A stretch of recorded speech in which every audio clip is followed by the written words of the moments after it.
வந்து பத்ரிநாத்ல இருந்து பத்ரிநாராயணர் வரலாம். வந்த உடனே கோதையை பார்த்து சொல்றாரு, இவர் பத்ரிநாத்ல இருந்து பத்ரிநாராயணர் வந்திருக்காரு. அப்பா ரொம்ப குளிர் பிரதேசம் அது, இங்க இருந்து அவ்வளவு தூரம் 6 மாசம் வந்து பாதி நேரம் பூட்டியே கிடக்குமா, நீ எப்படி என்ன வந்து பாப்ப, இந்த மாப்பிள்ளை வேண்டாம் அடுத்த மாப்பிள்ளைய பாரு அப்படிங்கலாம். அடுத்ததாக வந்து அகோபிலத்துல இருந்து அழகிய சிங்கர் வர. ஆஹா, பாக்குறதுக்கு ரொம்ப சூப்பரா இருக்க, செம்ம ஹேண்ட்ஸமா இருக்கு.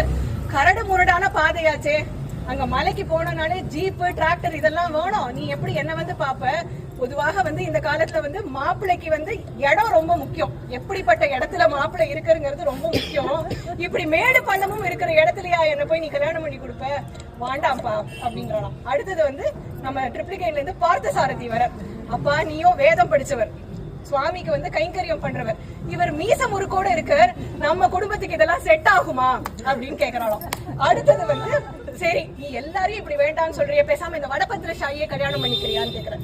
அப்பா யாராவது உள்ளூர்லயே மாப்பிள்ளை எடுப்பாளா, நீ வந்து வெளியில இருந்து பாருப்பா அப்படிங்கறாளாம்.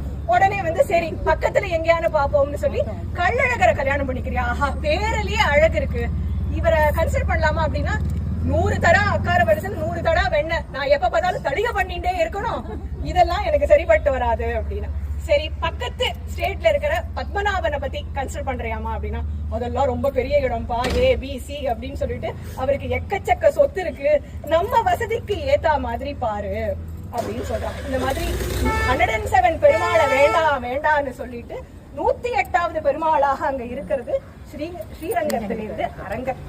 அரங்கரை பார்த்த உடனே ஆண்டாள் வந்து ஆஹா, நான் சின்ன வயசுல இருந்து இவருக்காக தான் காத்துட்டு இருந்தேன், எனக்கு வேற எதுவுமே வேண்டாம், நான் இவரை தான் மாலையிட போறேன் அப்படின்னு சொல்லி கண்ணாலேயே சொல்றான். முன் வந்து மாலையிடறதுக்கு வரான்.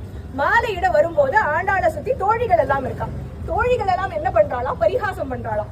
இப்படி 107 ரிஜெக்ட் பண்ணிட்டு போய் இவரை போய் நீ செலக்ட் பண்ணிருக்கியே, இவருக்கு வந்து ஒரு நல்ல மெத்த கூட கிடையாது, இவரோட மெத்த வந்து பாம்புல படுத்துட்டு இருப்பார், சொர சொரன்னு இருக்கும், இதுல போய் நீ நிமிர்ந்து படுத்துப்பீங்க.